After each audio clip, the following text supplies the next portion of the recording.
أنا يؤلمني جدا بشدة ما تجاوب بعض الإخوة المسيحيين مع الإثارة والاستفزاز والقصف الإعلامي اللي من بعض الأطراف وليس كل الأطراف الإعلامية في تخويف الإخوة المسيحيين وإثارة الفزع فيهم، حتى أن بعض سفراء الدول الأوروبية والغربية اللي زاروني اشتكوا لي من كثرة عدد الإخوة المسيحيين الذين يطلبون الهجرة.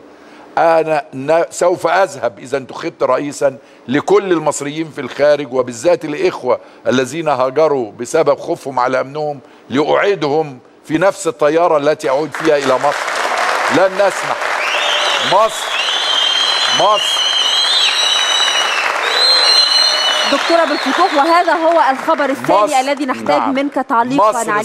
مصر وطن للجميع، وطن يعيش فيه ولا نعيش فيه، للمسلم والمسيحي والليبرالي والإسلامي واليساري، لكل مصري، وسيكون أساس الحياة فيها ليس نصوص في الدستور فقط تقول حق المواطنة، بل سنحول هذه النصوص إلى واقع نعيش معا جميعا كما عشنا في ثورة 25 يناير.